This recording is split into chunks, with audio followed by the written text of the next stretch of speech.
Allah.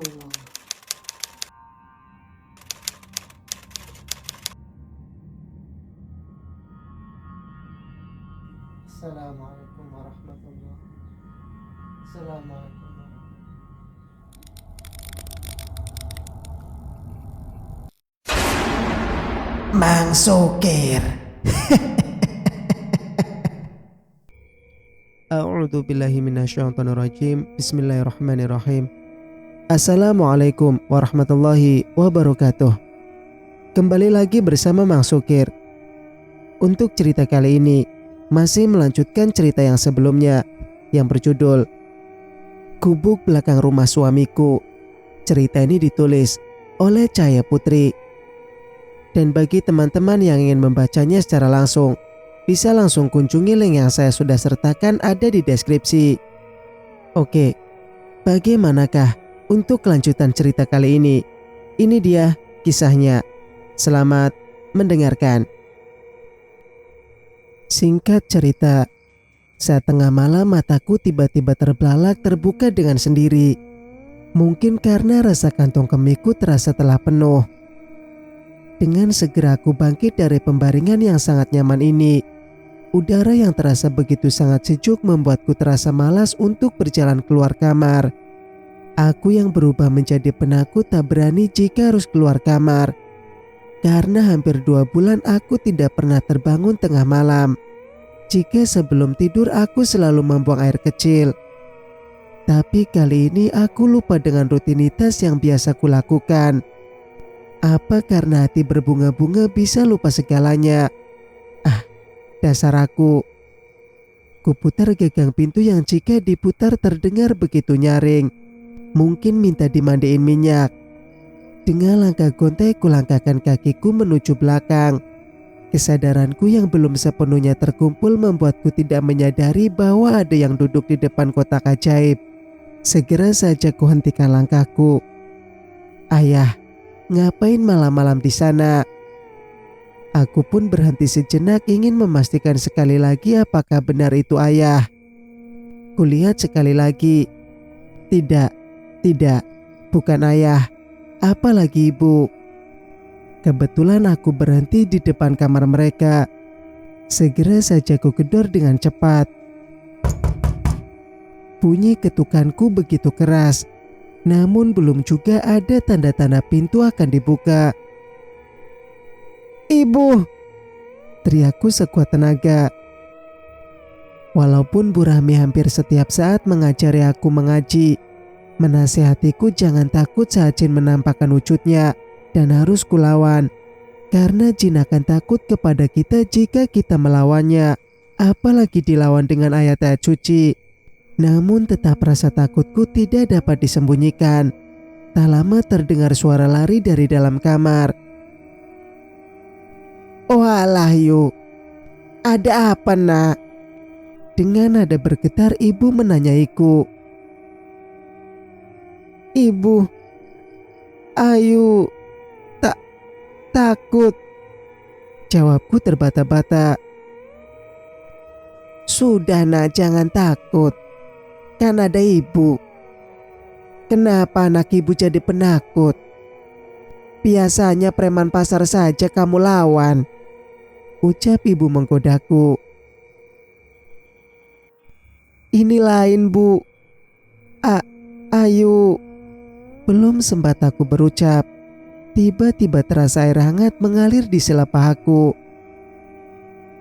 Bu, Ayu terkencing di celana. Tanpa ibu menundukkan pandangannya mengarah ke celanaku yang sudah basah.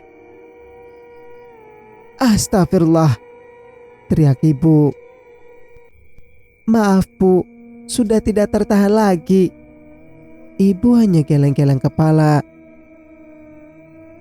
Ayo ke kamar mandi, bersihin tubuhmu, ajak ibu. Kami pun berjalan ke belakang sambil melirik ke arah televisi. Namun sosok yang kulihat tadi sudah menghilang. Mungkin dia tidak enak jika ikut tertawa makanya langsung pergi. Setelah selesai membersihkan diriku dan berganti celana, ibu membuntutiku sampai ke dalam kamar dan ikut berbaring di sampingku. Ibu tidur di sini saja. Kasihan nanti kamu gak bisa tidur karena takut. Ibu memang sangat mengerti keadaanku. Terima kasih, Bu. Hanya itu yang aku ucapkan sebelum akhirnya aku tertidur. Singkat cerita, "Nak, bangun, sholat subuh," ucap ibu dengan lembut sambil memegang pundakku. "Iya," jawabku singkat. Segera ku buka mataku secara perlahan walau masih terasa berat. Allahu Akbar. Terdengar suara ayah dari depan kamar. Segera aku bangkit dan sholat subuh. Singkat cerita, pagi pun menjelang. Terdengar suara kicauan burung pipit menyambut mentari pagi yang sudah bersinar menerangi bumi. Udara pagi hari pun begitu sejuk saat ku buka jendela kamar. Setelah sarapan, mandi dan melakukan semua pekerjaan di rumah, aku pun duduk bersantai bersama ayah ditemani segelas kopi hitam. "Mau?" tawar ayah. Aku hanya menggeleng. "Kayak gak tahu aja nih ayah, pakai ditawarin kopi." "Ini namanya basa-basi, Nak," ucap ayah tertawa. Terdengar bunyi ketukan pintu yang sangat halus. Bisa ditebak pasti cewek yang datang. "Bukan, Nak," perintah ayah. Segera aku bangkit mendekat ke pintu. Bisa ditebak apa yang kurasakan saat melihat siapa yang bertamu pagi-pagi begini, sambil membawa mangkuk makanan yang tidak ku ketahui isinya. Agung," ucapku terkejut. "Santai saja yuk. Kok kayak melihat hantu saja? Ini bubur kacang hijau dari Umi," ucap Agung seraya menyodorkan mangkuknya. "Waduh, kok repot-repot segala. Makasih ya." "Iya, sama-sama. Boleh masuk nggak?" Boleh, boleh." Ku persilakan Agung duduk berdekatan dengan ayah yang tengah asik menyesap kopi pahitnya. "Duduklah Agung, aku mandi dulu ya," titahku. Tanpa ayah menautkan kedua alisnya sambil menatapku. "Bukannya sudah mandi yuk," ucap ayah tiba-tiba membuatku malu. "Ya Allah, karena terlalu senang jadi lupa segalanya," lirihku. Tanpa Agung tersenyum-senyum sangat manis. "Duduk, Gung," perintah ayah sambil menepuk bangku di sampingnya. "Iya, Pak." Agung pun duduk di samping ayah, seraya menyalami punggung tangan ayah yang mulai keriput. "Kemana saja, Gung? Sudah selesai kuliahnya?" "Sudah, Pak. Sekarang sudah kerja di pabrik." "Duduk sini yuk. Kok berdiri saja?" perintah ayah. Aku pun segera berjalan menghampiri mereka dan duduk berhadapan. "Kok tambah ganteng ya sekarang?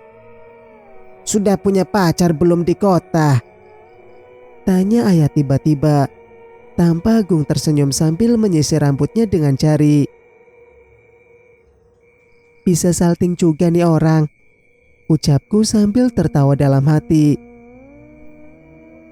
"Belum, Pak. Mau cari di desa sini saja. Gak suka cewek kota," ucapnya sambil melirikku. Salah tingkah aku dibuatnya.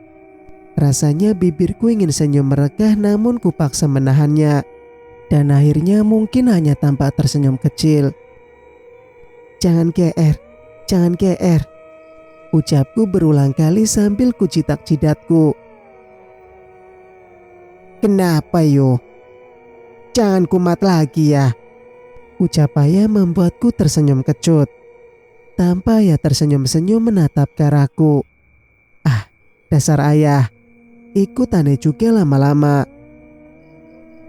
Aku pun memilih menjauh. Pembicaraan laki-laki sepertinya aku tidak usah ikut campur. Bergegas aku ke dapur membuatkan segelas teh manis. "Beneran kamu mau melamarnya?" Terdengar suara ayah saat aku berjalan sambil ke depan membuatku terkejut. Melamar? Melamar siapa? Serasa aliran darahku berhenti mengalir saat mendengarnya. Patah hati deh rasanya. Sudahlah, jangan berharap lebih, apalagi dengan statusku sebagai janda. Siapakah pemuda tampan, soleh, baik hati yang akan tertarik denganku? Iya, Pak. Walau statusnya janda, yakin kurasa Abi dan Umimu tidak akan setuju. Kau cari saja yang lain, pasti banyak wanita yang menyukaimu, nak. Ucap ayah dengan penuh ketegasan. Abi Umi tidak masalah kok, Pak, karena sudah mengetahui semua tentang Ayu. Jawab Agung meyakinkan. Tentangku? Atau jangan-jangan rasanya aku mau pingsan mendengar percakapan mereka. Sejak kapan Agung menyukaiku? Kenapa nggak sebelum aku menjanda dia melamarku? Begitu banyak pertanyaan menari-nari di kepalaku. Segera ku letakkan tehnya di lantai. Rasanya tanganku sudah tidak kuat menopangnya. Aku pun masuk ke kamar sambil tersenyum-senyum penuh kebahagiaan. Lebih baik aku bersembunyi sampai menunggu dia pulang. Setelah hampir setengah jam, ku pertajam pendengaranku, tidak ada lagi suara orang berbincang-bincang di luar. Pasti sudah pulang. Segera aku berjalan keluar kamar. Iyo, tiba-tiba terdengar suara ayah memanggilku. Kok ngilang? Agung celingukan terus ke dalam. Nungguin kamu keluar kayaknya tadi. Kamu gak nongol-nongol. Terus mana Agungnya? Sudah pulang, nak, dari tadi. Bagus deh, ucapku lirih. Singkat cerita, waktu maghrib telah usai. Aku pun bimbang, ke rumah Ustadz Samsuri atau tidak. Semenjak aku mendengar niat Agung tadi pagi, aku menjadi takut berjumpa dengannya. Bukan takut apa-apa, sebenarnya takut jatuh cinta. Yo, cepat keluar. Terdengar suara ibu dari luar. Segera ku tutup jus amaku, beranjak menuju pintu. Sangat membuatku penasaran apa yang terjadi. Tanpa wajah cemas ibu terlihat. Ya Allah, kenapa, Bu? Tanyaku khawatir. Ayo segera ke rumah Ustadz Samsuri. Agung kesurupan. Tapi nyebut nama kamu terus. Astagfirullah, kok bisa begitu, Bu? Segera aku berbalik masuk ke kamar mengambil jilbab. Bergegas kami berjalan ke sana. Sepanjang perjalanan banyak sekali pertanyaan yang menari-nari di kepalaku. Kenapa bisa orang seperti Agung kesurupan? Singkat cerita, bergegas kami berjalan ke rumah Ustadz Samsuri. Tanpa rumahnya sudah dikerumuni banyak warga. Aku yang takut dikambing hitamkan memilih berhenti sejenak karena takut banyak warga yang mengintimidasiku. Bu, kok Ayu takut ya? Apalagi banyak warga yang sudah ramai di sana. Ucapku dengan nada pelan. Jangan takut, nak.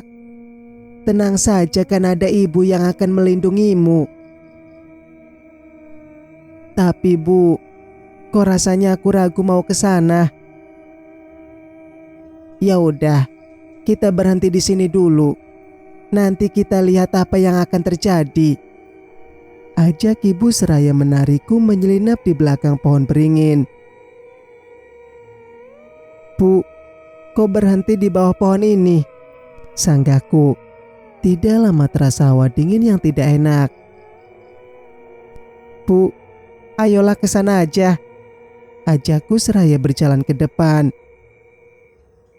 "Ah, kamu ini pelin-pelan nak. Bingung ibu." Segera kuikuti langkah ibu dari belakang. Ibu yang memakai jilbab besar membuat suasana semakin mencekam. Melihat jilbab berkibar-kibar seperti tertiup angin yang sangat kencang. Sedangkan jilbab yang kupakai sama sekali tidak bergerak oleh apapun. Aku takut jika ibu kemasukan lagi. "Ayo cepat nak, sepertinya mau turun hujan." Setelah sampai di rumah Agung tidak ada orang yang memperhatikan kehadiranku. Mereka fokus melihat ke dalam. Dengan perlahan kerumunan warga mulai berkurang. Kuangkatkan kepalaku memastikan apa yang sedang terjadi di dalam. Tampak Agung yang sudah digulingkan di karpet. Dikelilingi sanak saudaranya dan Ustadz Samsuri yang sedang membaca Al-Quran. "Assalamualaikum," ucapku seraya melangkahkan kaki ke dalam. "Waalaikumsalam." Terdengar sautan seseorang di dalam namun tidak dapat kupastikan suara siapa. Kulangkahkan kakiku seraya membungkuk saat melewati ibu-ibu yang sedang duduk di pinggir tembok.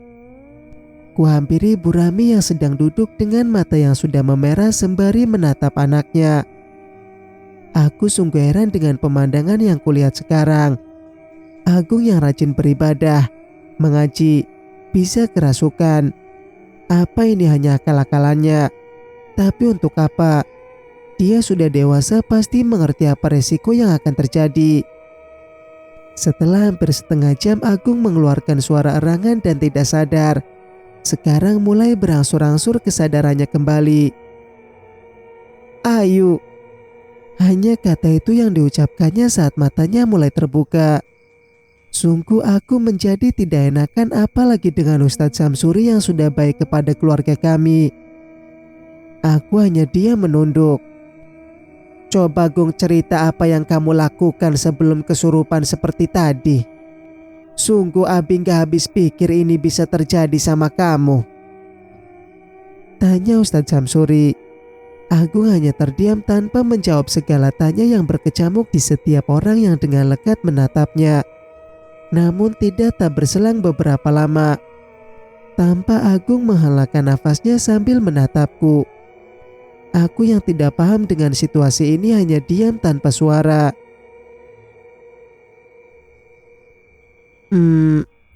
Apakah boleh aku menikahi Ayu?" Tanpa Ustadz Samsuri menatap lekat Agung, seperti tidak percaya apa yang dikatakannya barusan. "Menikahi Ayu? Yang benar saja nak. Bukannya Abi tidak suka sama Ayu.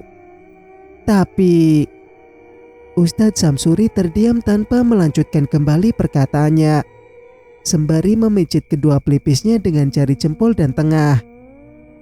Aku yang sedari tadi sudah duduk di dekatnya hanya terdiam, dan aku tidak terkejut mendengarnya karena aku sudah mengetahui niatnya. Namun di lubuk hatiku yang paling dalam aku tidak mau menikah lagi dalam waktu dekat. Sungguh aku malu dengan gosip-gosip miring yang menerpa keluargaku, seolah telah mencoreng nama baik keluargaku. Tanpa Bu Rami berjalan mendekati Agung yang hanya terduduk sedari tadi. "Gung, benar yang kamu ucapkan tadi. Umi takut terjadi sesuatu dengan kamu," ucap Bu Rami dengan nada gemetar. "Benar Bu," jawab Agung mantap. "Begini nak, kamu sedang kesambat di mana? Dari dulu ibu selalu menyuruh kamu menikah, kamu selalu menolak. Kenapa setelah Ayu menjanda kamu mau menikahinya? Kenapa tidak dari dulu?" Terdengar pertanyaan Purami yang sama dengan yang aku pikirkan sebelumnya. Aku yang sedari tadi menyaksikan kejadian ini hanya terdiam, dan pikiranku seperti banyak sekali pertanyaan yang berkecamuk di sana. Ya Allah, bukakanlah kembali pikiran Agung.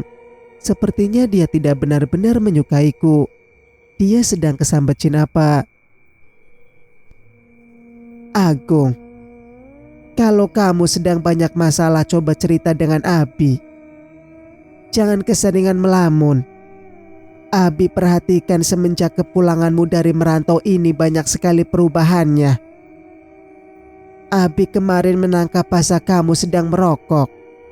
Bukannya kamu anti dengan rokok? Tanya Ustadz Samsuri dengan meninggi. Maaf ya, makanya aku berhenti bekerja di sana. Pergaulan di sana tidak baik buat Agung. Astagfirullah nak. Kebiasaanmu membaca Al-Quran dan sholat tepat waktu. Apa juga sudah kamu tinggalkan semenjak di sana? Tanpa Agung bergeming dengan segala pertanyaan Ustadz Samsuri. Ya Allah Gung, ya sudah tidak apa-apa. Abi minta setelah ini kamu sholat taubat ya nak. Iya Bi, terdengar jawaban Agung walaupun samar-samar. Segera aku berbalik mencari keberadaan ibu. Aku tak kuat lagi melihat drama yang melibatkan aku di dalamnya. Ternyata ibu masih di depan pintu sedang berbincang-bincang. Bu, ayo pulang, ucapku seraya menarik tangan ibu dengan kuat. Dengan paksa aku tarik tangan ibu menyusuri jalanan yang sudah terlihat sepi. Jalanan yang tidak ada penerangan, membuat di sini seperti tidak berpenghuni. Pintu-pintu rumah pun sudah ditutup dengan rapat. Saat melewati pohon besar di pinggir jalan tadi, tiba-tiba terasa angin lembut membelaiku membuat bulu kuduku meremang. Mengapa Agung seperti itu ya Bu? Aku takut jika disalahkan. Nanti dikira orang aku mengguna-gunanya. Iya kan Bu? Ucapku. Namun tidak ada sautan. Bu, Bu, panggilku. Namun lagi-lagi tidak ada sautan. Tangan yang sedari tadi ku genggam dengan kuat tiba-tiba terasa sangat dingin, membuatku tersentak kaget. Refleks ku lepaskan genggamanku. Dengan perlahan aku menoleh menatap siapa tangan yang kutarik.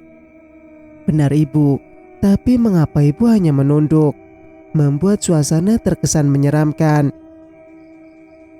Kutundukkan kepalaku sambil membungkuk menatap wajah ibu. Astagfirullah, ceritku. Refleks tubuhku terduduk ke jalanan. Tanpa wajah yang memucat seperti kapas, darah mengalir di sudut bibir, membuatku ketakutan setengah mati. Ayu, terdengar suara jeritan ibu dari kejauhan. Seketika sosok yang berada di depanku menghilang dengan sekejap. Tanpa ibu berlari terbirit-birit dari kejauhan. Ayu, kenapa cepat sekali berjalan? Ibu belum berjalan kamu sudah tinggalkan ibu. Terus kenapa nak kamu terjatuh di sana? Aku hanya terdiam tanpa menimpali semua pertanyaan ibu. Kaki pun terasa sangat lemas untuk bangkit. Ibu pun menyulurkan tangannya membuatku berdiri. Nak, ada apa denganmu? Jangan tatapi ibu seperti itu. Ibu takut loh melihat matamu yang sangat tajam. Ayo Bu, jalan. Nanti ayo cerita di rumah. Mas Wahyu sudah di dalam penjara. Kenapa sosok-sosok menyeramkan masih mengikutiku? Apa jangan-jangan? Tidak. Semoga dijebloskan penjara seumur hidup atau dihukum mati. Karena sudah berencana menghilangkan nyawa Biminah. Bu, temani aku ke kamar mandi, ajakku. Ibu pun mengekor berjalan di belakangku. Mengapa menghilangkan rasa takutku tidak semudah membalikan telapak tangan? Setelah selesai aku membuang hajat, segera aku keluar dari kamar mandi yang tiba-tiba membuat perasaanku tidak nyaman. Seperti ada yang mengintaiku. Kresek, kresek. Terdengar suara dari samping kamar mandi. Memang kamar mandiku masih berdindingkan papan, jadi bisa menangkap dengan jelas suara-suara dari mana saja. kecuali ketika air dihidupkan maka tidak akan mendengarnya. Sudah nak, tanya ibu seperti menatapku iba, atau perasaanku saja. Sebenarnya aku tidak mau seperti dikasihani, tapi jika ibu acuh itu membuatku tambah tidak suka. Iya bu, ucapku seraya melangkahkan kaki, meninggalkan ibu yang sedang menyantap makanan sisa tadi sore. Refleks aku menghentikan langkahku. Teringat ayah yang tidak tampak saat aku pulang tadi. Ayah kemana bu? Biasa, ayahmu kalau malam begini tidak ada di rumah. Pasti nongkrong di rumah Pak Sulam, jawab ibu dengan nada kesal. Pak Sulam yang baru pulang haji ya bu? Tanyaku memastikan karena seingatku di desa ini ada dua yang namanya Sulam. Bukan nak, Sulam yang satunya, ucap ibu. Pak Sulam samping warung sayur langganan ibu itu semenjak pulang haji berubah drastis, tambah alim. Semoga kita ada rezeki nanti biar ayah bisa naik haji dan mengikuti jejak Haji Sulam, tambah ibu. Amin, ucapku seraya meraup wajahku dengan kedua telapak tangan. Sini dulu yuk. Kenapa bu? Ucapku seraya menghampiri ibu yang sedang duduk sambil bersendawa. Seraya mencuci kedua tangan. Ibu itu penasaran dengan Agung. Kemarin kemasukan jin dari mana?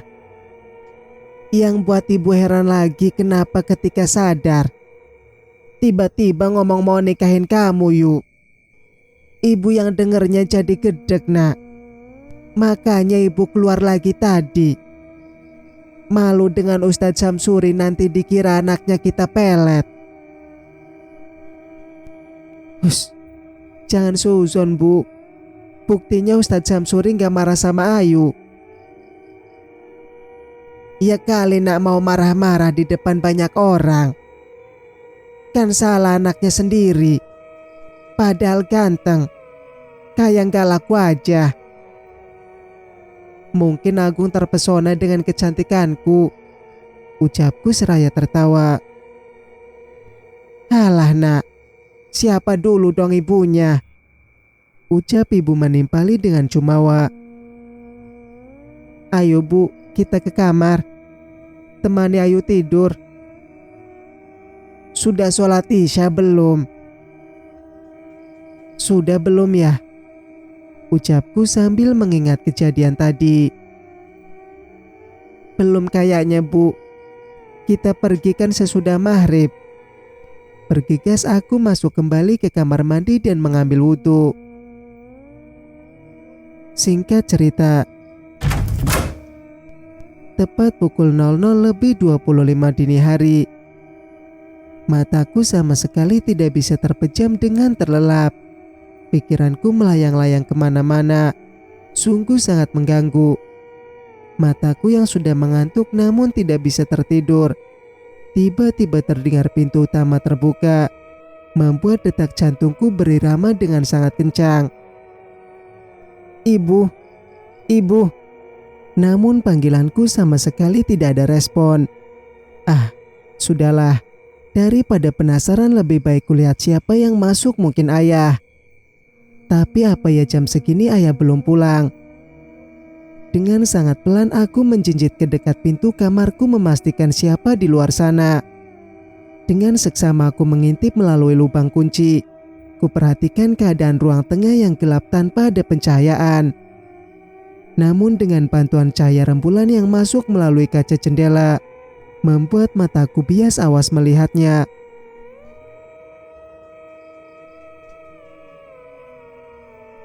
Bersambung. Nantikan kelanjutan ceritanya di video berikutnya. Wassalamualaikum warahmatullahi wabarakatuh.